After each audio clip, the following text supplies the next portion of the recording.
The rain hammered the old coffee shop windows as Elena Ramirez yanked off her apron, her muscles aching after another double shift she couldn't afford to lose. Her phone pinged, a message reminding her she and her daughters had only 3 days left before they'd lose even the borrowed living room floor they'd been sleeping on. With eviction still haunting her memory and no family left to call, she scanned the abandoned tables, ready to clean and go cry in her car. That's when her eyes caught a tiny classified ad printed at the bottom of an old newspaper stained with a coffee ring. House for sale. $1. 1247 Maple Street. It looked ridiculous, unbelievable, probably a scam. But desperation makes even impossible doors look like exits. So she gathered her daughters, tired Olivia, quiet Lucia, anxious little Gabriella, and walked 12 long blocks through neighborhoods growing darker and more unfamiliar. And there it stood, a Victorian carcass of a house, sagging under years of neglect, windows cracked, porch leaning as though it might collapse under its own grief. Mr. Patterson, the elderly neighbor with a face full of stories, confirmed the truth. The house was real. The price was real. The danger was real. Elena didn't believe in miracles, but she believed in necessities, and with only $87 to her name, she signed a deed that felt like a coin toss between salvation and ruin. The first night inside the house was colder than the street they'd walked in on. Rain leaked from the roof, forming puddles that settled into bowls and pots Elena scattered across the floor. The wallpaper curled like peeling skin. The power barely worked. The smell of mold drifted through every hallway. Yet Elena rolled out sleeping bags and whispered encouragements she didn't feel. Because mothers don't get to crumble, even when the world is slipping through their fingers. Morning light revealed even more damage. Broken pipes, crumbling walls, groaning floorboards, a kitchen faucet that spit out rust.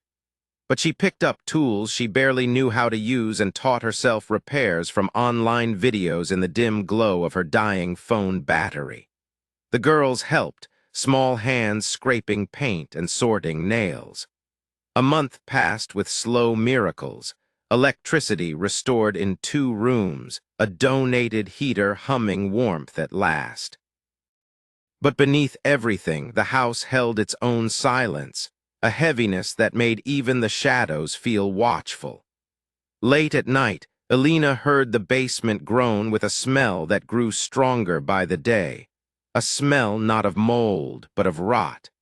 She ignored it until the girls began complaining. And when Lucia said the odor was coming from behind the basement door, a cold dread settled over Elena's heart. With a flashlight, a dust mask, and the stubborn bravery only mothers possess, Elena forced herself down the basement steps. Each creak echoed like a warning. The smell thickened, sweet and foul, clinging to her throat. The basement walls looked ancient except for one section. One patch of stones was newer, mortar lighter, as though someone had sealed it not a century ago, but decades. Her instincts screamed danger, but survival pushed her forward. She wedged a crowbar between the stones and pride. The first piece fell away too easily. The air that escaped was a breath from the past, decay mixed with something metallic. Stone by stone, she widened the gap until her flashlight pierced a hidden cavity carved into bedrock. Inside, green metal containers were stacked floor to ceiling, military-style, rusted but heavy. Several had cracked open, spilling raw gold across the dirt like scattered sunlight, bars, nuggets, flakes, dust. Wealth beyond anything she had ever imagined lay inches from her trembling hands. But then her beam found the shape in the corner. A canvas bag rotted to threads. Leather straps dissolved. Metal handcuffs still gripping bones, human bones slumped in eternal silence. Elena staggered backward. Someone had died here. Someone had been locked in darkness beside stolen gold, and now she stood at the edge of a crime buried for decades, breathing the proof. Upstairs, Alina pressed her back to the kitchen wall as panic and possibility collided inside her. She researched through the night, shaking as old newspaper headlines surfaced. 1987 transport gold heist, security guard missing. The suspect, Thomas Morrison, the former owner of her house. The dates matched the age of the mortar. The missing guard matched the bones buried in silence. Her first instinct was to call the authorities. Her second was to look at her daughters sleeping curled against each other, trusting her to keep them safe. And then she looked at the gold. One small nugget could buy a month of groceries. A handful could repair the furnace. The dozens of containers could secure their future forever, but behind every shimmering promise lay a ghost, someone murdered for what she was contemplating taking. Still, Alina was a mother first. Desperation won the argument she didn't want to admit she was having. She sealed the wall back up. She pocketed a pebble-sized piece of gold. She stepped across a moral boundary and justified it with hunger. And the next morning, under gray skies and trembling resolve, she drove to the next town to sell it, unaware that her choice would set off a chain of consequences she could never stop. Weeks blurred into a dangerous balancing act. Alina sold tiny pieces of gold in carefully spaced towns, crafting stories about inheritance and forgotten family heirlooms. Each sale put food on the table, fixed another part of the house, paid for Lucia's school supplies and Gabriella's reading tutor.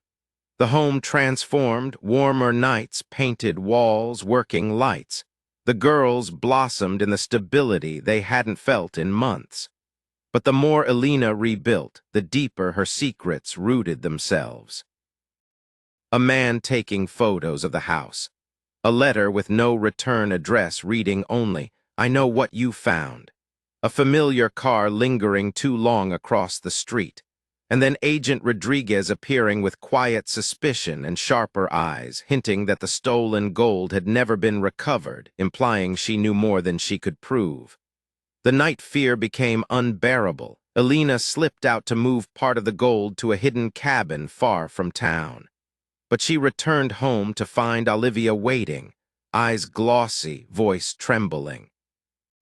"Mom, I can't keep covering for you anymore." And Alina realized she wasn't just breaking the law, she was breaking the trust of the only people she lived for. Fear finally forced honesty. She confessed everything to Miguel, the gold, the bones, the lies, the nights she vanished with heavy secrets in the trunk. Instead of judgment, he offered a steady hand and the truth she had avoided. "Secrets are eating you alive. Let them go before they take everything else." So Alina called Agent Rodriguez. She surrendered, and the world she had built on stolen fragments began to collapse. But then the unexpected happened. Cascade Mining, owner of the long-lost gold, didn't demand punishment.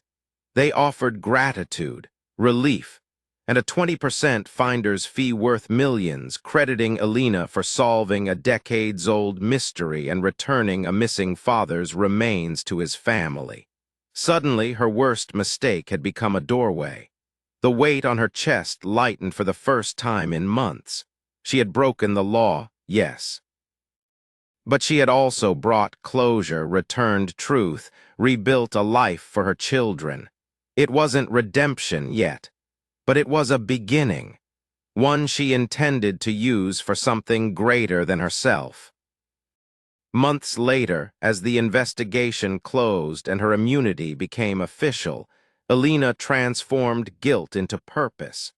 Using the finder's fee, she founded the Dollar House Foundation, a program that bought abandoned, forgotten homes and restored them into new beginnings for struggling families. Miguel joined her as construction lead. Olivia managed research and planning. Lucia handled budgeting and logistics with a brilliance beyond her years. Gabriella made welcome cards and decorated front porches with the joy only a child can muster. One by one, decaying houses became homes with laughter inside. One by one, families who had slept in cars or shelters stepped across a doorway purchased for $1, but worth far more in dignity. Elena traveled with Agent Rodriguez and Rebecca Webb, the daughter of the murdered guard, helping launch similar programs in other cities. Each success felt like rewriting her story, turning stolen gold into shared hope, transforming darkness into a legacy of light. And every time she handed over a key, she remembered the night she found wealth beside death, and the night she chose a different future.